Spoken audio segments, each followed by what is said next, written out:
So I want to show you how to change the embed size of an item that you've embedded into your Blackboard course. My Blackboard course is on, edit mode is on. And we're going to use this particular sheet here just so that you can get a general idea. This is a Google Sheet that I have embedded. And you can see the kids have to do some scrolling to make the sheet work. So we're going to try to change that. Under my drop-down arrow for the sheet, I'm going to click Edit.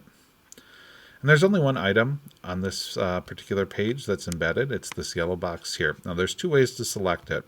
I tend to drag. I'm clicking and dragging from the white to the yellow to get this blue handles on it.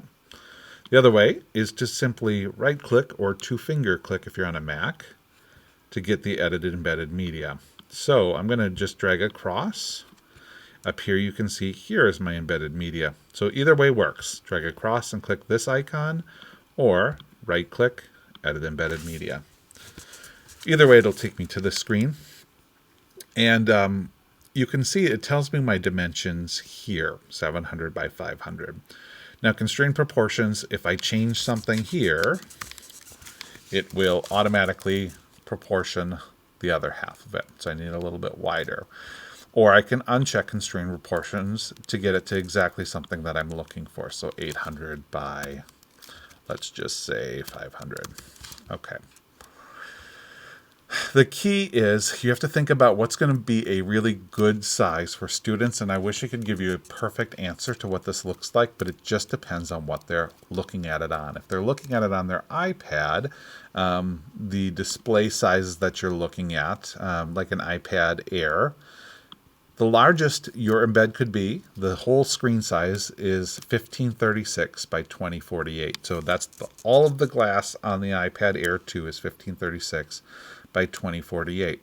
You can see if they have a different kind of iPad, that gets bigger. If they're looking at it on their phone, it's going to be smaller. If they look at it on a computer, it's going to be different. So there isn't a perfect solution I can give you to say exactly the size that it needs to be. But I'll give you a general recommendation. If the largest our students have is 1536 by 2048, remembering that there's going to be other things on the screen other than just your embed, I tend to shoot somewhere in the neighborhood of about 800. If I want it to be big, I could go up to 1,000 if I needed to. And then I click Update. I go back to Blackboard and I click Submit.